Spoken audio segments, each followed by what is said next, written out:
او همیشه د پاره شیطان نیکانو خلقو ته دوکه ورکي. نن چې مونږ ګورو د دې جمهوریت او د طاغوت په میدان دا علما څومره ذلیل او رسوا شو.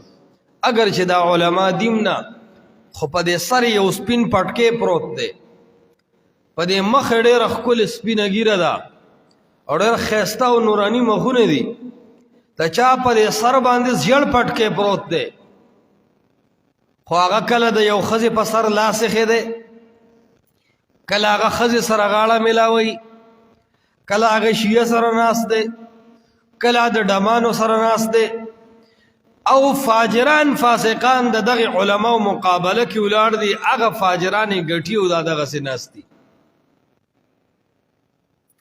دا د علماو ته تنبیه ده چې دې طاغوتي میدان کې به تاسو ټول عمر ذلیله یې.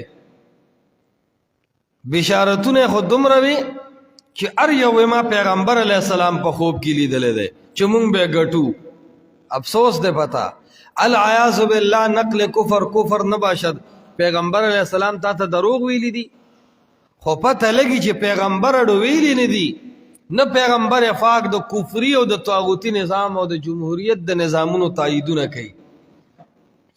لیکن دا خلق د خپل کفر د پاره او د خپل خېټې د افناولو د پاره د محمد مصطفی نوم استعمالي او دروغ وي. د محمد مصطفی نوم استعمالي او دروغ وي. دا وجه څه ده؟ وجه دا د دې کې د قرآن او د سنت مینه نشته. والله اتیا کال د جمهوریت په میدان د اسلام نوم واخلا، ظاهر کې د اسلام دفاع وکا د دې کفر نه دا خدا چې یو ورځ د شپې الله د لاس اوچت کې وجاړي او وایي چې یا الله اس وسمی نشتا، خدا دعا د تکوم ای رب چې په دې ملک باندې قانون د قرآن او د حدیث نافذ کړي. قسم بالله د اتیاو کالو د جمهوریت د منډې نه رب ته د یو سیکنډ دا جړه غوره ده.